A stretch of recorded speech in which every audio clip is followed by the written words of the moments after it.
अस्सलाम वालेकुम एवरीवन। उम्मीद है कि आप सब लोग खैरियत से होंगे और हमारी इस वीडियो सीरीज़ को बहुत ज़्यादा एंजॉय कर रहे होंगे और समझ रहे होंगे। आज हम अपने तीसरे वीडियो लेक्चर के अंदर आपके साथ हाजिर हैं और इस लेक्चर का जो टाइटल है वो है life cycle of US dollar. आप स्क्रीन के ऊपर देख सकते हैं कि स्क्रीन के ऊपर एक काफ़ी कम्प्लेक्स जो है वो एक डायग्राम ड्रॉ की गई है, जिसके थ्रू हम आपको आज लाइफ साइकिल डॉलर का जो है वो एक्सप्लेन करने की कोशिश करेंगे। अच्छा, इसी स्क्रीन के ऊपर आपको मुख्तलिफ डिपार्टमेंट्स नज़र आ रहे हैं एज एन आइकन। जैसे कि यहाँ से अगर माउस को देखें आप तो ये गवर्नमेंट है, गवर्नमेंट का जो है इदारा स्टेप 1 ब्लू कलर का काफ़ी हमने बोल्ड करके लिखा हुआ है। यहाँ पे गवर्नमेंट है, ट्रेजरी उसके नीचे है, ट्रेजरी के आगे बैंक है, फेडरल रिजर्व है, internal revenue service and all that. तो सबसे पहले मैं आपको डिफाइन कर देता हूँ कि ये सारे डिपार्टमेंट्स क्या हैं। गवर्नमेंट आप सब जानते हैं कि हुकूमत जो यूएस गवर्नमेंट है ये उसके बारे में बात की जा रही है। And then there is a treasury जो वहाँ का खजाना है, जैसे पाकिस्तान का खजाना है। जैसे हम बात करते हैं कि खजाना इस वक्त खाली है, नई हुकूमत आई तो उसको खजाना खाली मिला, तो ट्रेजरी एक पूरा डिपार्टमेंट होता है किसी भी स्टेट का। देन आप फेडरल रिजर्व की बात करें तो फेडरल रिजर्व जो है यूएसए का जैसे स्टेट बैंक है, जो मेन सेंट्रल बैंक है उसको आप फेडरल रिजर्व के नाम से जानते हैं। इंटरनल रेवेन्यू सर्विस जो है, जो टैक्स कलेक्शन की जो सर्विस है बेसिकली, उसको इंटरनल रेवेन्यू सर्विस कहा जाता है। पाकिस्तान के अंदर जिस तरह एफबीआर के अंदर आपने आईरिस का नाम सुना होगा, IRIS, तो इसी तरह IRS जो है इंटरनल रेवेन्यू सर्विस, ये यूएसए के अंदर है। तो ये सारे के सारे आपके की स्टेक होल्डर्स हो गए। तो हम स्टेप 1 के ऊपर चलते हैं। स्टेप 1 के अंदर गवर्नमेंट आती है। अच्छा, गवर्नमेंट जब भी किसी मुल्क के अंदर गवर्नमेंट आती है तो लिखा हुआ स्टेप 1 के नीचे कि गवर्नमेंट क्रिएट्स ग्लोरीफाइड IOUs।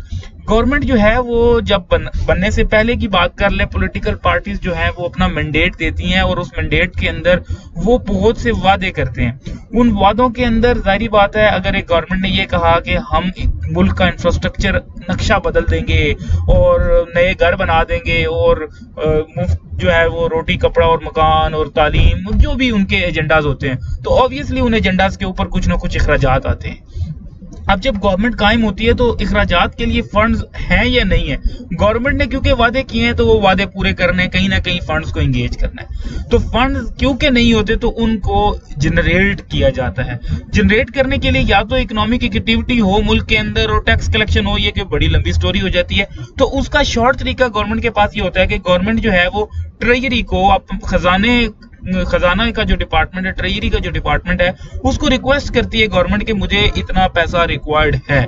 अब ट्रेजरी का काम ये होता है कि वो पैसा गवर्नमेंट को प्रोवाइड करना। ट्रेजरी वाले IOU देख लें, IOU एक IOU क्रिएट करके वो बैंक्स को डिफरेंट बैंक्स को बिडिंग के अंदर बुलाते हैं और बैंक्स बिड करते हैं अपने इंटरेस्ट रेट, और उन इंटरेस्ट रेट के ऊपर वो IOUs खरीद लेते हैं बैंक्स जो हैं वो ट्रेजरी से। और वो ट्रेजरी, जैसे आपने देखा step 2, bank swap IOUs to create currency. Bank treasury से IOU लेता है और वो IOU लेकर वो फेडरल रिजर्व के पास जाता है। अगर हम सेंट्रल बैंक सिस्टम की बात करें यूनाइटेड स्टेट ऑफ अमेरिका की, तो उसके अंदर कुछ इस तरह का सिनेरियो होता है। अब जो फेडरल रिजर्व है वो क्या करता है कि एक चेकिंग अकाउंट होता है उसके अंदर फेडरल रिजर्व के पास, जिसके अंदर कोई बैलेंस नहीं होता, जिसके पास कुछ अमाउंट्स नहीं होती, जस्ट वो एक चेकिंग अकाउंट होता है। उस अकाउंट के अगेंस्ट एक चेक इशू करता है। वो चेक भी एक IOU ही होता है। वो IOU से को मैं डिफाइन भी कर देता हूँ अगर किसी को कंफ्यूजन हो रही है। जैसे हम कहते हैं ना IOU 50 रुपीज, IOU 50 रुपीज के मैंने तुमसे 50 रुपीज उधार लिए, मैंने तुम्हारा कर्जा देना है। तो ये वो OU का मतलब है बेसिकली, ठीक है। तो ये फेडरल रिजर्व की जो है, वो फेडरल रिजर्व वाले एक चेकिंग अकाउंट का एक चेक इशू करते हैं बैंक को कि ये चेक है तुम्हारा, इस चेक के अगेंस्ट तुम्हें इतने पैसे क्रिएट करने की अथॉरिटी है, प्रिंट करने की। जो सेंट्रल बैंक है वो इतने पैसे जो है, इतनी करेंसी जो है वो प्रिंट कर सकता है। तो पैसा बैंक क्रिएट करता है और वो पैसा क्रिएट करके बैंक जो है वो ट्रेजरी को देता है। किसके इवज? एक IOU के इवज। वो IOU बैंक ने वो ट्रेजरी ने बैंक को दिया, बैंक ने फेडरल रिजर्व को दिया, उसने चेक दिया, उस चेकिंग अकाउंट के अगेंस्ट एक करेंसी क्रिएट की और वो करेंसी ट्रेजरी के पास चली गई, जो कि ट्रेजरी ने, आप अगर देखें तो ट्रेजरी ने वापस गवर्नमेंट को दे दी। अब यहां से हमारे इस स्टेप तक जो है वो हमारे पास जो है ट्रेजरी के ने जो पैसा है वो गवर्नमेंट को दे दिया। अब गवर्नमेंट के पास इस वक्त तक फंड्स आ चुके हैं, करेंसी आ चुकी है, पैसा आ चुका है, जिसकी बेसिस पे गवर्नमेंट ने अपने प्रोजेक्ट को इनिशिएट करना है, अपने काम को शुरू करना है। ठीक हो गया जी, आई थिंक यहाँ तक हम लोग क्लियर हैं। अब गवर्नमेंट ने क्या किया, अगर आप ये स्क्रीन के ऊपर देखें तो स्टेप 3 लिखा हुआ है गवर्नमेंट स्पेंड्स द नंबर्स। वो जो करेंसी है, वो जो नंबर्स हैं, वो गवर्नमेंट के एक बैंक अकाउंट के अंदर आप कह सकते हैं कि गवर्नमेंट को डिपॉजिट मिलता है, गवर्नमेंट को वो करेंसी जो है वो प्रोवाइड की जाती है। वो करेंसी अब गवर्नमेंट ने अपने मुख्तलिफ प्रोजेक्ट्स के ऊपर लगानी है, अपने मुख्तलिफ मंसूबों के ऊपर लगानी है। वो मंसूबे जो होंगे वो गवर्नमेंट की तरफ से इनिशिएट होंगे और उन मंसूबों के अगेंस्ट जो है वो मुख्तलिफ जो मैन पावर है, मुख्तलिफ जो लोग हैं वो इंगेज होंगे, मुख्तलिफ सप्लायर्स, मुख्तलिफ वेंडर्स, मुख्तलिफ किस्म की जो हमारी लेबर है वो इंगेज होगी। अब उन लेबर को और उन जो आपके वेंडर्स हैं जिन्होंने आपके लिए काम किया, जिन्होंने आपके लिए उन प्रोजेक्ट्स के अंदर पार्टिसिपेशन की, उनको गवर्नमेंट ने पैसा देना है। वो पैसा गवर्नमेंट स्टेप 4 के ऊपर दे रही है एक बैंक के थ्रू। वही बैंक्स जिन्होंने ये सारी की सारी एक्टिविटी परफॉर्म की, अब गवर्नमेंट ने उन्हीं बैंक्स को इस्तेमाल करते हुए वो पैसा जो है वो स्टेक होल्डर्स को दिया, जिसमें लेबर्स की सैलरीज हैं, जिसके अंदर वेंडर्स के पैसे हैं, जितने भी टेंडर्स गवर्नमेंट निकालती है वो सारा का सारा पैसा बैंक के थ्रू बैंक के अंदर डिपॉजिट हो जाता है। अब बैंक उसको डिपॉजिट करने के बाद बैंक कैसे काम करता है, बैंक फ्रैक्शनल रिजर्व बैंकिंग के थ्रू काम करता है। फ्रैक्शनल रिजर्व बैंकिंग का मतलब ये होता है कि अगर आप एक बैंक के पास जाते हैं, ठीक है,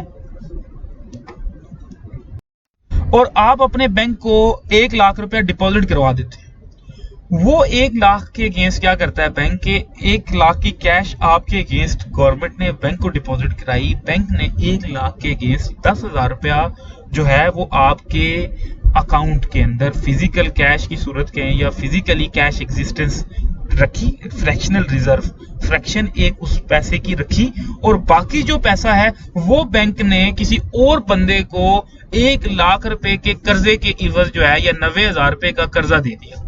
अब जो बैंक ने आपका पैसा अपने पास रखा हुआ उसमें भी वो आपसे मुख्तलिफ तरह के चार्जेस लेता है, और जिस बंदे को वो पैसा बैंक ने दिया उससे इंटरेस्ट चार्ज करता है, इंटरेस्ट बैंक उससे लेता है।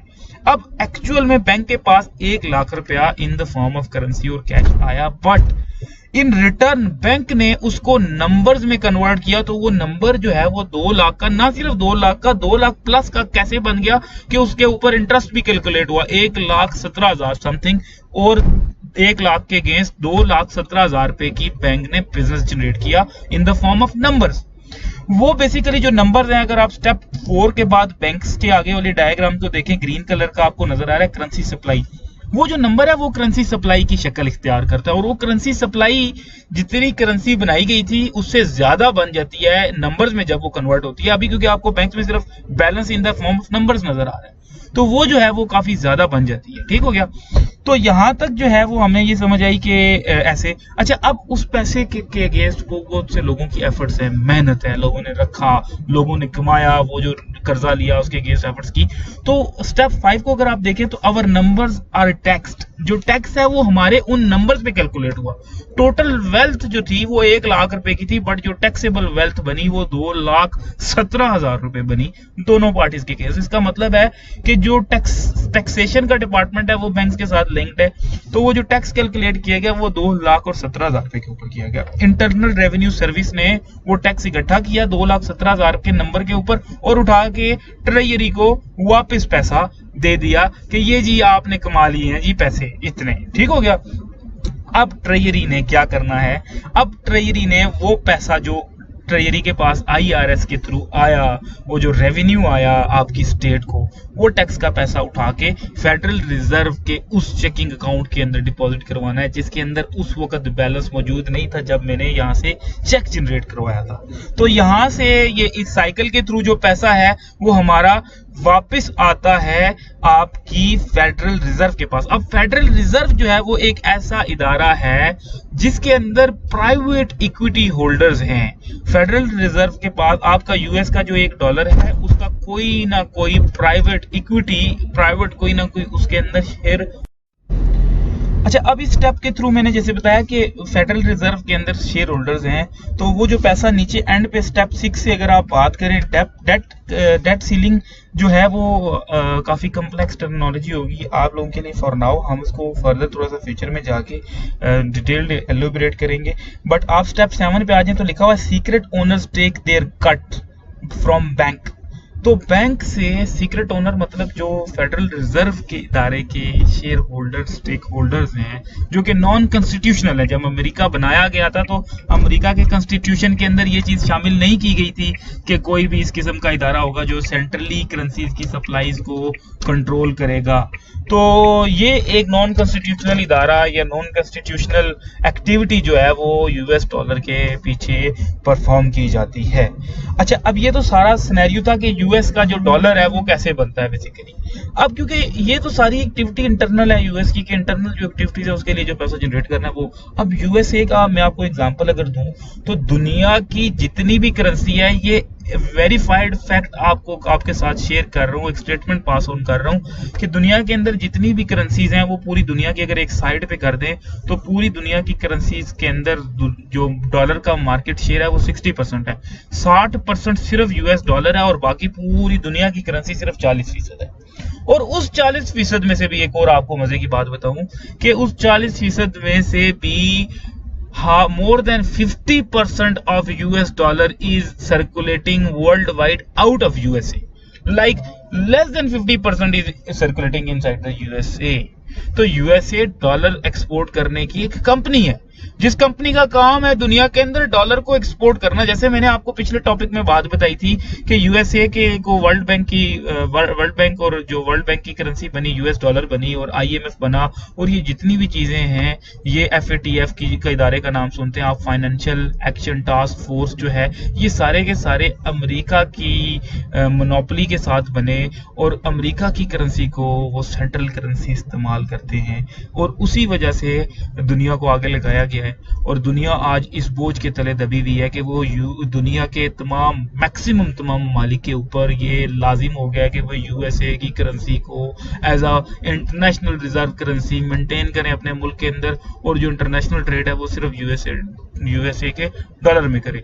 जो नहीं करता ये काम उसके साथ क्या किया जाता है, उसके लिए एफएटीएफ बना दिया जाता है। एफएटीएफ जो फाइनेंशियल एक्शन टास्क फोर्स है उसने अपनी गाइडलाइंस दी हुई है जी, जो बंदा वायलेट करेगा उसको उसकी ग्रे लिस्ट में डाल दिया जाएगा। सबसे पहले जो ग्रे लिस्ट में ज्यादा वायलेशन करेगा, जैसे ईरान और साउथ कोरिया आपने देखा होगा, उनको ब्लैक लिस्ट कर दिया जाता है। जब ब्लैक लिस्ट कर दिया जाता है तो दुनिया के अंदर वो यूएस डॉलर के अंदर ट्रेड नहीं कर सकते। जब वो उनके पास यूएस डॉलर नहीं होगा, वो स्विफ्ट या वायर ट्रांसफर के थ्रू ट्रेड नहीं कर सकते, तो पूरी दुनिया के साथ वो कट के रह जाएंगे। अब उनकी मजबूरी बन जाएगी कि या ईरान से ईरान की करेंसी में कोई बंदा ट्रेड करे, ईरान और इंडिया या ईरान और पाकिस्तान अगर आपस में करते हैं तो वो आपस में एक दूसरे की करेंसी के अंदर ट्रेड करें, आपस में ट्रस्ट एस्टैब्लिश करें, ठीक है। और अदर ऑप्शन उनके पास ये बचती है कि गोल्ड के फॉर्म में ट्रेड कर लें जो दोनों के लिए ट्रस्टफुल हो। ऐसे दुनिया के अंदर बहुत से ममालिक ने कंसोर्शियम्स बनाए, इंडिया ने ईरान के साथ बनाया, रशिया ने चाइना के साथ बनाया। इस वक्त काफी सारी ऐसी कंट्रीज हैं जो डॉलर की मोनोपोली से निकलना चाह रही हैं, बल्कि बहुत सी हद तक निकल चुकी हैं। अब आपको जो आगे टॉपिक रिलेट होना है, जैसे हम अपनी डिफरेंट लाइव सेशंस और वीडियोस के अंदर ये बात करते रहते हैं कि भाईजान हम आपको सारे टॉपिक से रिलेट करके बताएंगे, तो आपको यहाँ से स्टोरी समझ आएगी कि दुनिया को बिटकॉइन या क्रिप्टो करेंसीज की आने की या डिसेंट्रलाइज करेंसीज के आने की तकलीफ क्यों होती है, क्योंकि ये तो करेंसी बनाने की कंपनीज है। बहुत से ममालिक जो हैं वो करेंसीज को मैन्युफैक्चरर्स हैं, प्रोडक्शन कंपनीज है, वो प्रोड्यूस करते हैं करेंसीज, और दुनिया जो है वो उन करेंसीज को इस्तेमाल करती है और उसके थ्रू मोनोपोलाइज किया जाता है सेंट्रलाइज तरीके उनकी पावर होती है उससे। बिल्कुल उनकी पावर होती है। अगर वो यही अगर फॉर एग्जांपल क्रिप्टो आ जाएगी तो उनकी पावर खत्म हो जाएगी। हाँ जी, क्योंकि ये डिसेंट्रलाइज्ड है, किसी के हाथ में नहीं है। Very right, very right. तो दिस इज द पॉइंट। सो हम अपने लेक्चर को, आज के लेक्चर को यहाँ पे कंक्लूड करते हैं कि हमने कैसे आपने समझा एक डॉलर के लाइफ साइकिल को और यूएस डॉलर की मोनोपोली को, और ये समझा कि कैसे जो है वो डॉलर दुनिया की इकोनॉमी के अंदर जो है वो पार्टिसिपेट करता है। आई होप कि आप लोगों को इस लेक्चर के ऊपर अंडरस्टैंडिंग डेवलप हुई होगी। अगर कोई कंफ्यूजन है या लेक्चर किसी लेवल के ऊपर थोड़ा सा फास्ट उसमें पेस पे चल गया, तो हम इंशाल्लाह एक क्वेश्चन आंसर सेशन रखेंगे dedicated for this lecture. Thank you so much. Take care. Allah Hafiz.